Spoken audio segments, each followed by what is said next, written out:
Xin chào các bạn, ngày hôm nay chúng ta sẽ khám phá một câu chuyện hấp dẫn về trà xanh, thứ thức uống giản dị nhưng lại là linh hồn văn hóa Nhật Bản. Tại sao người Nhật lại mê mẩn trà xanh đến như vậy? Không chỉ là matcha, loại bột trà xanh nổi tiếng toàn cầu, mà còn là sencha hay gyokuro, hoặc thậm chí là một vài chai trà xanh ở những cửa hàng tiện lợi. Câu chuyện bắt đầu từ đảo quốc Nhật Bản, nơi thiên nhiên khắc nghiệt nhưng cũng ưu ái ban tặng cho họ những điều kỳ diệu. Với hơn 70% diện tích là đồi núi, Nhật Bản không có những cánh đồng rộng lớn như Trung Quốc. Tuy nhiên, chính những triền đồi thoai thoải, khí hậu ôn đới mát mẻ và đất đai giàu khoáng chất đã tạo điều kiện lý tưởng để trồng trà xanh. Shizuoka, nơi sản xuất hơn 40% lượng trà xanh toàn quốc, theo thống kê là một ví dụ điển hình. Những đồi trà ở đây nằm ở độ cao trung bình khoảng 200 đến 500 mét so với mực nước biển, được tắm trong sương mù buổi sớm và ánh nắng dịu dàng, giúp cây trà phát triển chậm và giữ được vị ngọt ngào đặc trưng. Hay là ở Uji, gần Kyoto, cũng nổi tiếng với đất ba gian đỏ và khí hậu ẩm ướt, tạo ra những lá trà non mềm mại, thơm nồng, nguyên liệu chính cho matcha. Địa lý đã đặt nền móng cho tình yêu trà xanh, nhưng điều gì mới thực sự khiến nó bám rễ trong lòng người Nhật? Chúng ta cần phải nhìn vào lịch sử.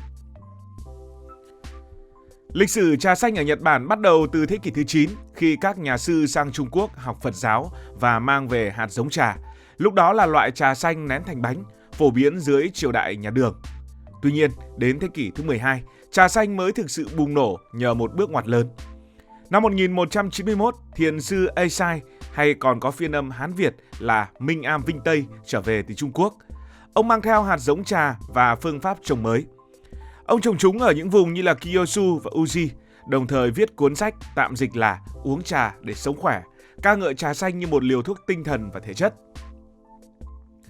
Ông cũng gắn trà xanh với thiền tông, khuyến khích các thiền sư uống trà để giữ tỉnh táo trong những buổi thiền kéo dài hàng giờ. Từ đây, trà xanh đã trở thành biểu tượng của sự tĩnh lặng và tập trung, hai giá trị cốt lõi của thiền. Đến thế kỷ thứ 13, tầng lớp samurai cũng bắt đầu sử dụng trà xanh để tăng cường sức khỏe và sự minh mẫn trước các trận chiến. Đỉnh cao của trà xanh đến thế kỷ thứ 16 khi nghi thức trà đạo được hoàn thiện. Từ một thức uống đơn thuần, trà xanh biến thành một nghệ thuật phản ánh triết học sâu sắc của người Nhật Bản. Đây cũng là lúc chúng ta cần đi sâu vào trà đạo, yếu tố quan trọng nhất trong mối quan hệ giữa người Nhật và trà xanh. Trà đạo không chỉ là việc uống trà mà là một nghi thức văn hóa, tâm linh và nghệ thuật đỉnh cao, biến matcha, loại trà xanh dạng bột, trở thành biểu tượng bất diệt của Nhật Bản. Nghi thức này đã có từ rất lâu đời.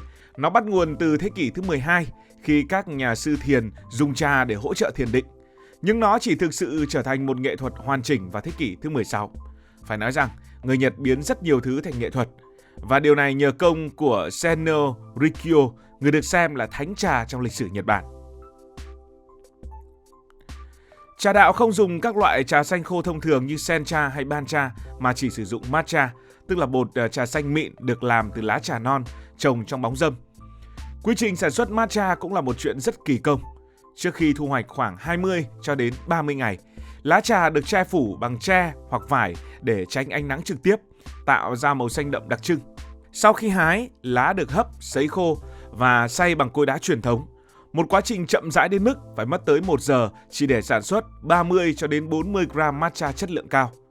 Và chính sự tỉ mỉ này đã làm nên giá trị của matcha, khiến nó trở thành lựa chọn duy nhất cho trà đạo. Trà đạo đã gọi là trà lại còn đạo thì nó phải có những nguyên tắc, và trà đạo xoay quanh 4 nguyên tắc cốt lõi. Một là hòa, tức là hòa hợp giữa con người, thiên nhiên và dụng cụ.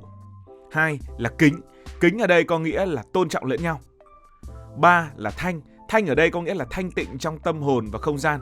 Và 4 là tịch, tịch có nghĩa là yên tĩnh giữa dòng đời. Mỗi buổi trà đạo là một nghi lễ được chuẩn bị kỹ lưỡng, từ việc chọn dụng cụ đến cách pha trà. Các dụng cụ trong trà đạo cũng mang những câu chuyện riêng. Chén trà thường làm từ gốm thủ công, mỗi chiếc là một tác phẩm nghệ thuật độc nhất. Chổi tre cũng được làm từ một thanh tre duy nhất, chẻ thành 80 cho đến 100 sợi mảnh. Hộp đựng matcha thì làm bằng gỗ sơn mài, nhỏ gọn và tinh xảo. Tất cả đều được làm thủ công, phản ánh sự trân trọng từng chi tiết nhỏ. Quy trình pha trà trong trà đạo cũng là một màn trình diễn nghệ thuật thực thụ. Nước được đun nóng chính xác đến khoảng 80 độ C. Ở 80 độ C tại sao lại là nhiệt độ này? Vì nó không quá sôi để tránh làm mất hương vị matcha. Một lượng bột matcha, tức là một khoảng rất nhỏ chỉ 2 gram thôi, tương đương với 2 thìa tre, được dây mịn vào chén, sau đó đổ khoảng 60 cho đến 70 ml nước nóng. Người chủ trì sẽ đánh theo hình chữ W hoặc chữ M trong 30 giây đến 1 phút, tạo ra lớp bọt mịn màu ngọc bích trên bề mặt, dấu hiệu của một chén matcha hoàn hảo. Mỗi động tác đều có ý nghĩa của nó. Cầm chén bằng 2 tay thể hiện sự khiêm nhường. Xoay chén 3 lần trước khi uống là cách tôn trọng người pha. Còn việc lau dụng cụ bằng khăn trắng biểu thị sự thanh tịnh. Theo Hiệp hội Trà đạo Nhật Bản, một buổi trà đạo chính thức có thể kéo dài từ 1 đến 4 giờ, bao gồm cả phần dùng trà nhẹ hoặc trà đặc, loại trà đậm hơn, được chia sẻ từ một chén duy nhất để tăng sự gắn kết. Nhưng trà đạo không chỉ là kỹ thuật, nó là một triết lý sống. Khái niệm một lần gặp nhấn mạnh rằng mỗi buổi trà là duy nhất, không bao giờ lặp lại, giống như cuộc đời chỉ có một. Matcha với vị chát nhẹ ban đầu chuyển thành hậu ngọt kéo dài chính là hiện thân của triết lý này. Trà đạo cũng là công cụ để kết nối xã hội qua các thời kỳ. Thời kỳ Sengoku, tức là khoảng thế kỷ 15, 16, các lãnh chúa đã tổ chức trà đạo để đàm phán hòa bình hoặc để thể hiện quyền lực của mình. Đến thời Edo, thế kỷ thứ 17, thế kỷ thứ 19, thì nó lan tỏa xuống tầng lớp bình dân, trở thành một cách để giao lưu và rèn luyện tâm hồn. Ngày nay, dù không còn phổ biến trong đời sống hàng ngày, trà đạo vẫn được duy trì như một nghệ thuật truyền thống. Có một chi tiết thú vị, trà đạo không chỉ giới hạn ở Nhật Bản. Từ thế kỷ 17, khi các thương nhân phương Tây đến Nagasaki, họ đã ghi chép về nghi thức này với sự kinh ngạc. Ngày nay, matcha và trà đạo đã lan tỏa khắp thế giới. Nhưng ở Nhật, nó vẫn giữ nguyên ý nghĩa gốc. Đó là một hành trình tìm kiếm sự bình yên giữa cuộc sống hỗn loạn. Chính sự sâu sắc này đã làm cho matcha, mà chúng ta cần phải nói rộng hơn là trà xanh, trở thành một phần không thể tách rời của văn hóa Nhật Bản. Ngoài trà đạo, trà xanh còn thấm sâu vào văn hóa Nhật Bản qua nhiều khía cạnh khác. Theo khảo sát của Hiệp hội Trà Nhật Bản, hơn 80% người Nhật xem trà xanh là thức uống truyền thống quan trọng nhất, tức là vượt xa cả sake hay là bia. Nó xuất hiện trong các lễ hội, nơi trà xanh được uống để cầu bình an. Trong văn học, những dòng mô tả cảnh uống trà xanh gợi lên sự tĩnh lặng giữa dòng đời hối hả. Trong anime, trà xanh thường xuất hiện như một chi tiết để kết nối với truyền thống. Trà xanh cũng gắn liền với ẩm thực. Matcha được dùng để làm bánh, làm kem, tạo ra một sự cân bằng giữa vị chát và ngọt, một đặc trưng của nghệ thuật ẩm thực Nhật Bản. Sự linh hoạt này khiến trà xanh không chỉ là thức uống, mà là một phần của bản sắc và văn hóa. Ở Nhật Bản ngày nay, trà xanh vẫn là một thói quen không thể thiếu. Trung bình mỗi người Nhật tiêu thụ khoảng 1 kg trà xanh mỗi năm, tương đương 2 đến 3 tách trà mỗi ngày.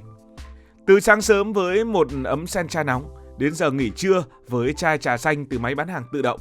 Loại máy có tới 2,5 triệu chiếc trên toàn quốc. Ngành công nghiệp trà xanh cũng bùng nổ, xuất khẩu matcha đạt giá trị 150 triệu đô la Mỹ của Nhật Bản. Từ Starbucks matcha latte đến KitKat trà xanh, Nhật Bản đã biến trà xanh trở thành đại sứ văn hóa toàn cầu nhưng vẫn giữ được gốc rễ truyền thống. Cuối cùng, yếu tố khoa học cũng đóng vai trò quan trọng. Nhật Bản có tuổi thọ trung bình thuộc vào loại cao nhất thế giới và nhiều người tin rằng trà xanh góp phần vào điều đó. Hơn 60% người Nhật uống trà xanh ít nhất một lần mỗi tuần vì lý do sức khỏe. Qua hành trình này, từ địa lý, từ lịch sử, trà đạo tinh tế đến thói quen và khoa học hiện đại, chúng ta thấy trà xanh không chỉ là thức uống mà là một phần của bản sắc Nhật Bản. Nó đã kết nối con người với thiên nhiên, quá khứ và chính họ. Bạn đã thử trà xanh bao giờ chưa? Hãy để lại ý kiến của bạn dưới phần bình luận. Cảm ơn vì đã quan tâm theo dõi câu chuyện này. Nếu cảm thấy thú vị, bạn có thể nhấn nút đăng ký kênh, bật chuông thông báo và chia sẻ. Còn bây giờ thì xin được nói lời chào tạm biệt.